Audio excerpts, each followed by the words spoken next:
Thousands of residents venture out of the city for the long holiday. But many decide to stay in town for the local attractions.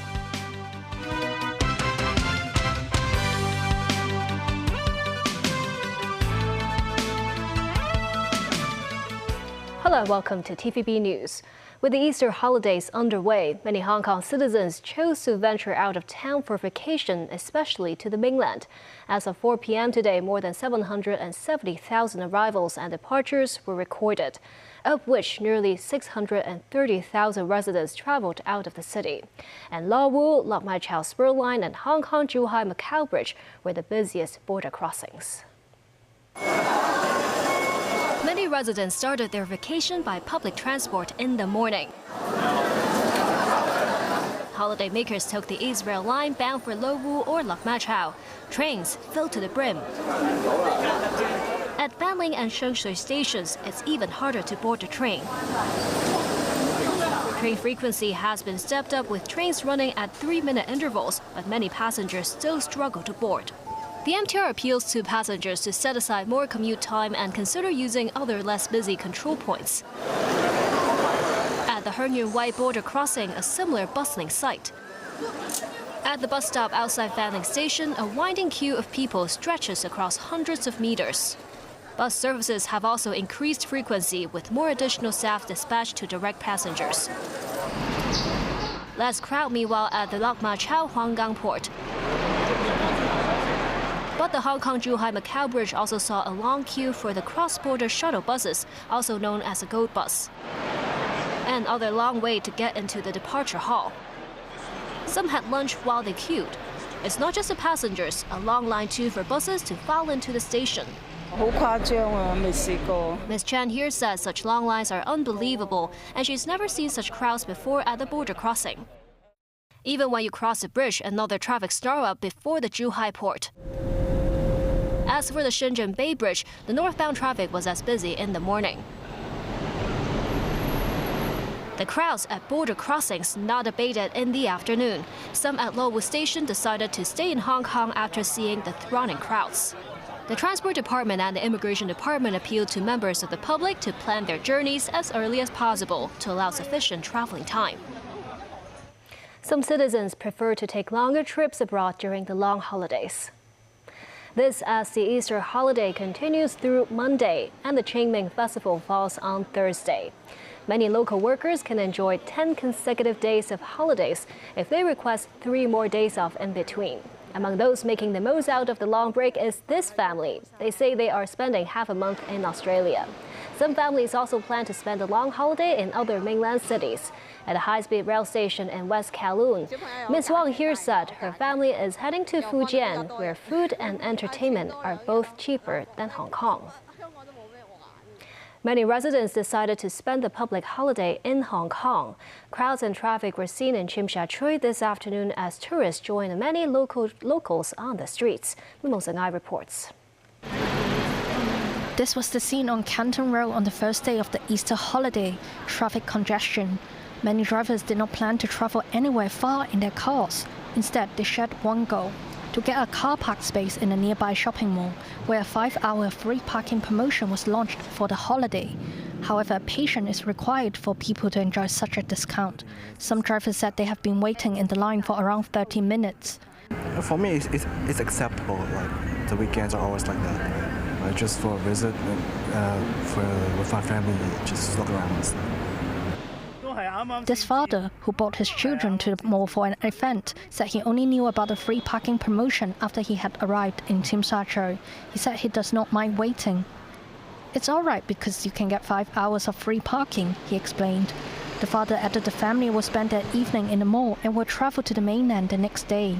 For residents who did not drive, taking a stroll in the Tsim Sha Tsui area allowed them to experience the holiday mood. It's good. I think the buzz is back out. I think it's quite good. I think more and more people are coming back to Hong Kong, which is good, more positive. We wanted to look at the Van Gogh exhibition. After COVID, Hong Kong, is back to its normality. So I think it's important for Hong Kong to go back to the way it used to be. Free rides on the staff area are also available today. This woman said the free ride is practical because they can incentivize the public to travel more on the day. News 9, TVB News. Public hospitals were packed with patients on the first day of the Easter holidays. The waiting time at accident and emergency departments in multiple public hospitals were lengthy today. For Kwang Wah Hospital patients, the waiting time was more than 8 hours at around 10:30 a.m. The hospital authorities said influenza cases remain active, while a family doctor warned more COVID cases will appear after the holiday. In Taiwan, 2 people died from food poisoning after dining at a vegetarian restaurant chain. An autopsy result found pancreatic acid in the victims' bodies. That's a type of toxin that's produced from fermented food. The 2 fatalities were among 21 people who reported having experienced food poisoning after eating rice noodles at Polam Kopitiam. The restaurant's managers have been taken away by Taiwan authorities to assist with investigations. The restaurant has been fined 2.5 million new Taiwan dollars for violating food safety regulations. It marks the first ever detection of the rare toxin on the island. Doctors said the mortality rate after being poisoned by this toxin could be as high as 40%. The 4-day Boao Forum for Asia concluded in Hainan today.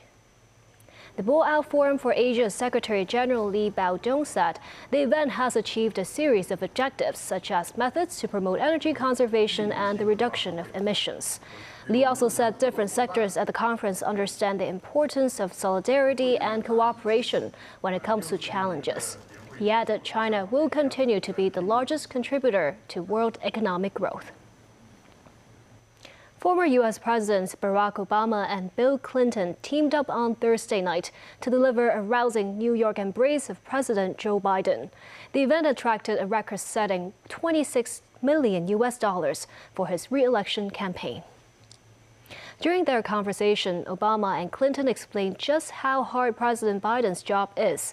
They spoke of loneliness and frustration over policies that are not immediately felt by the public. They gave an insider's view of the office as they sought to explain why Biden was best for the job. Obama praised Biden's willingness to look for common ground and said, "That's the kind of president I want." Clinton said, "Stay with what works." Biden himself went straight at Donald Trump, saying his expected Republican rival's ideas were a little old and out of shape. The fundraising event was a major show of Democratic support for Biden at a time of persistently low poll numbers.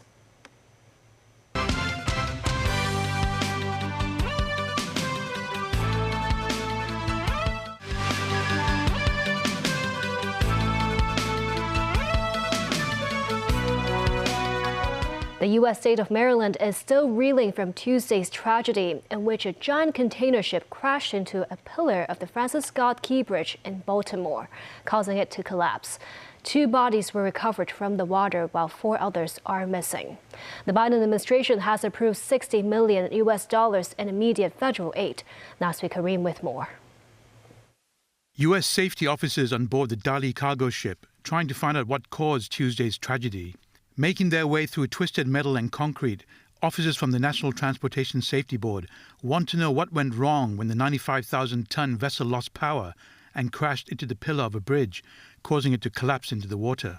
The tricky area of waterway requires expert skills, with specially trained pilots usually taking over from the captain just for this piece of navigation. Reports say the 2 pilots could not have done more to prevent the tragedy. Just before the crash, the lead pilot dropped anchor, issued steering commands and made a mayday call. That prompted authorities to close the bridge to traffic, possibly preventing more deaths. 8 construction workers were filling potholes on the bridge when the crash happened. 2 were rescued soon afterwards. 2 bodies were recovered while 4 others are missing, presumed dead. Maryland Governor Wes Moore said the bridge will be rebuilt, but expect a long road ahead. We need every single Baltimorean and we need every single Marylander to join us in this work to rebuild this bridge and rebuild this city. The best minds in the world are coming together to collect the information that we need to move forward with speed and safety in our response to this collapse. The Dali had a crew of 21, 20 from India, one of whom was slightly injured. The collapse of the bridge is also expected to have a major economic impact on the region after authorities shut down the port of Baltimore until further notice. U.S. carmaker Ford said its supply chain will be affected with the company forced to divert parts to other ports. The port of Baltimore is the busiest U.S. port for car shipments, handling at least 75,000 vehicles in 2023. Besides cars, analysts expect commodities such as coal and sugar to be affected, triggering supply disruptions along the U.S. northeastern coast. Nazvi Karim, TVB News.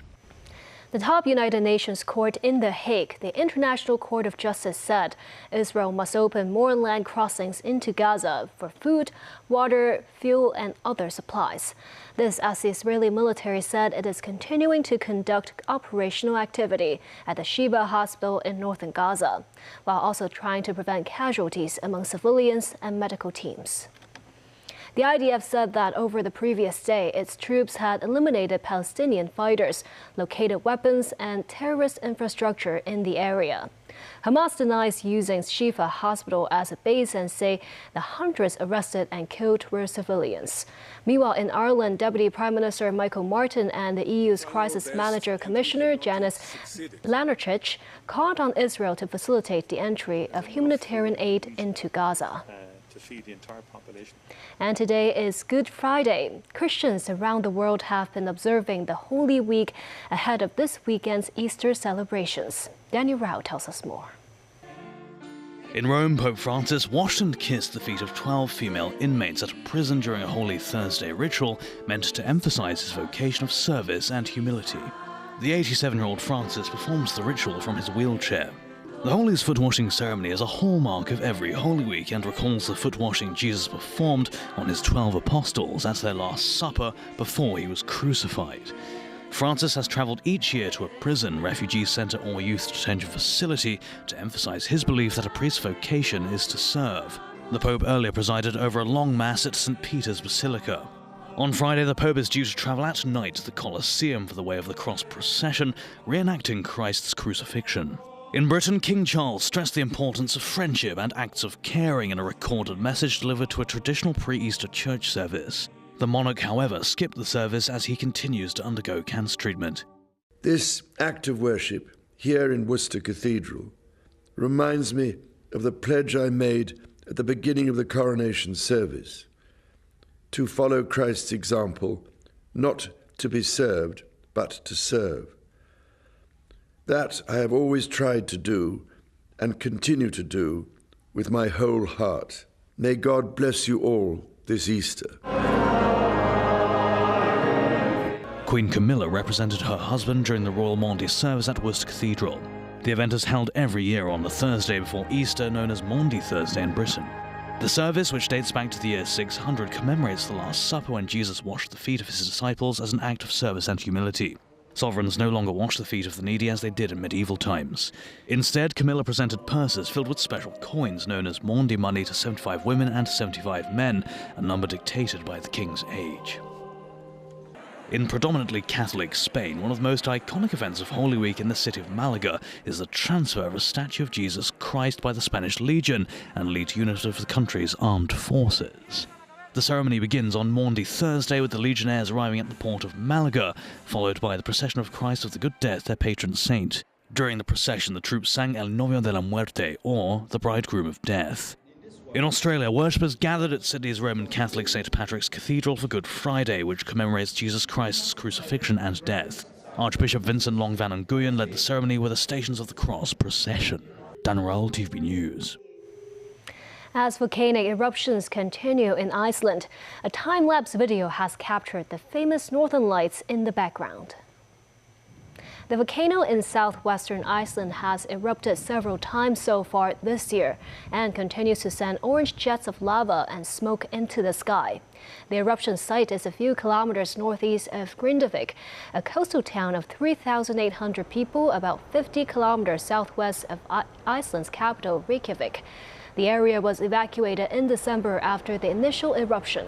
In the weeks since the eruption, defensive walls have been built around the town, the geothermal power plant and the Blue Lagoon tourist attractions, in hopes of directing lava away from the community. And that's the news. Thank you for watching.